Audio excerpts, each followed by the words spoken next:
So back to the video of the Air Jordan 1 Chicago Spider-Verse. So a little bit about this shoe.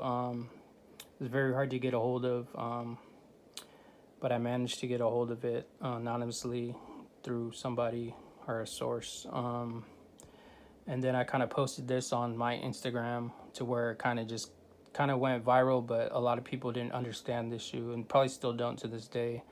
Um, and then I started to see this at retail or local sneaker shops. But a little bit about the quality control. This is like super quality control on this pair because it's like unreleased shock drop. Um, I don't know too much about how many pairs surface of shock drop pairs that people had, but I did see DJ Khaled, like I mentioned, he had a full family size run. The guy that created the shoe had his own custom pairs, and then like local sneaker stores or sneaker shops had pairs, and then like people on Instagram were posting it. But so they say that the shock drop pair has an error because of the tongue, because it's not supposed to be half red, half white. Um, so that's like one thing about the tongue. It has an error. Um, Another thing is the shoe, the glow in the dark bottom. That's a detail on it. It's actually white. It glows white. It's a white glow. It's not like a green glow or like a clear glow in the dark. It's actually turns white. So if you do like a light test on it, where you put the light to it and then you turn it to the dark, it turns white, and it should like last for at least like 5 minutes. And they say like the fake pairs are the non-real pairs, and when you put the light to it and then you put it to the dark, it glows but then it fades away instantly. So that's how you could tell the real pairs and the fake pairs. And then they say that this separation from the glow line and the white outsole gum bottom, that it's kind of like really bad separated from the color. So as you can see, the red and the white kind of just like swervy on the bottom. A little bit about the shoe. A lot of people were saying that the print on the top was like from pizza, because Miles Morales, the character on Spider-Man, his favorite food is pizza. But the rumors were just predictions of that, but it's really his costume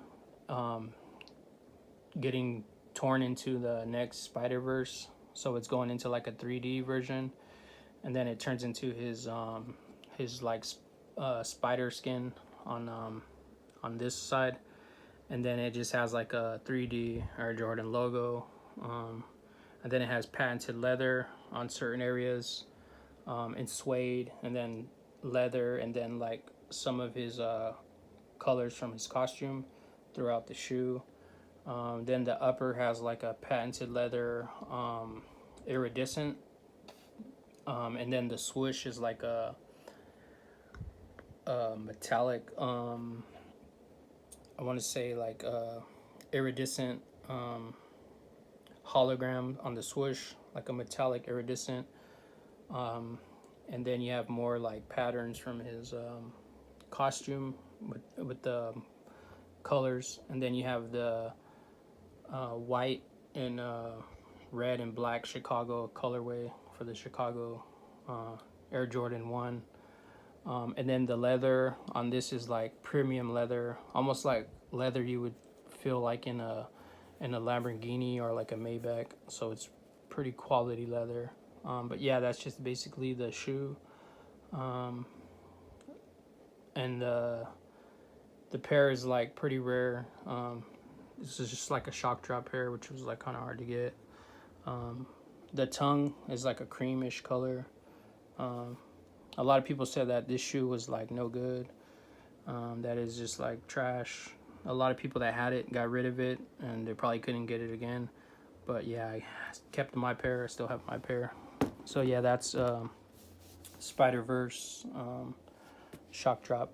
So those are both shock drop pairs. So like a shock drop is, like I mentioned, it's a shoe that comes out and it just sells out so fast that it's impossible to get, or it's hard to get, or it's like rumored that it was released but who knows how Nike's doing it. So this next pair is a pair I recently picked up. It's a Nike Dunk Low women's Joker unofficial sample colorway. So the original shoe of this silhouette was called the Joker. It was released in like two versions. One was like a leather, and then one was like a corduroy version. So this was the, I believe, second version. I believe it's actually I think it's the third version. Because there was a women's that was released, or actually there was two women's pairs released. There was a sample pair that was never released. So this is like the fourth version, but the third version that was released. So I picked this up off of Nike. It was released on a certain day. I'd say like 2 weeks ago. It was like a Monday or Tuesday. So it was rumored that it was going to be released, and then it just sat on the website that it was coming soon, and the shoe was never released. And then so I just went and did some research to see what day it was going to come out, and then it showed a date. So I waited that day, and then at the time I purchased it on that day, but it wouldn't. The shoe wouldn't like show a purchase, so I refreshed the page, and then it gave me an option for a size, and then I purchased it. And then the following day it showed that the shoe was no longer available, and then it showed that it was coming soon again. So my shoe was already processing, and then on the regular website, when you looked up the shoe, it showed that it was a Nike ID, that you can ID it. So I had my shoe already processed, purchased, and then it sold out on another release day where they had full size run still, but it sold out when I checked the website. So I mean, there was a second version also of this shoe. After the first version, there was like another second version, a second chance to get it. But this was the first version that I purchased. And then I noticed on this shoe, it had like oil, like a lot of oil stains. So back in the days when they released a Freddy Krueger SB for the horror pack, they recalled the shoe because Uline Cinema didn't have infringement to advertise the shoe through Nike, so they were trying to sue Nike to destroy the shoe. So what they did was they oiled the shoes to try to burn them in a factory, but they ended up not getting rid of them, and people got their hands on them.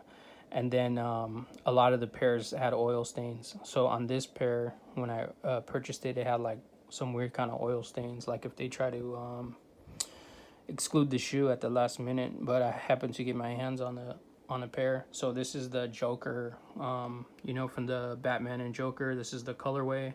So you have the green for his mouth makeup, and then you have purple for his costume. Then you have this white for, I guess, his like face makeup, and then like you have blood laces for his smile. And then this is a women's, so it's like a 10.5 in men's, so it fits me. So the rumor about this shoe, the original pair was a sample version that surfaced and people got their hands on it, but it was like supposed to be the rarest shoe to exist. But then recently this came out, so they're calling this the actual real version of the Joker, because the other shoe never made it into production. It was just like a sample. So this was the actual first one that actually made it with the actual name of the Joker into production. So it's a very rare shoe. But yeah, this is the Joker Nike Dunk Low. So this next pair, also recently I picked up. It's a Nike Dunk High Supreme Ramalzi. I had to do kind of like a little bit of history on this shoe because I didn't understand the shoe at first. I thought it was just a skateboarder that was doing like art doodles, and they created a shoe for him through Supreme. So that was my first thought of this shoe when I seen it. But then I was totally wrong. I did some research, and I found out that Ramalzi is an actual graffiti artist slash Afro enthusiast artist from like a creator from the funk era that was doing art for celebrities and famous people, and he was doing art with like famous artists like Basquiat and other well-known artists. And he did a couple of paintings that the owner of Supreme wanted to buy and purchase. So when he kind of did some paintings for him, the guy from Supreme pretty much bought everything he's ever did. So he kind of became like famous through Supreme for doing graffiti art or any kind of art. And they created a shoe for him recently. So there's a low version, there's a high version. This is the high version. It's a Nike Dunk SB Supreme High. So it has a bunch of his art that he's done, or graffiti, or like paintings he's done, and stuff that reflects off of his lifestyle. But yeah, pretty dope shoe. I kind of understood now, like that the art on the shoe, that he was like just like a famous artist that became well known from Supreme and an artist. But yeah, that's the Ramalzi Dunk High SB. This next shoe I'll do in another video.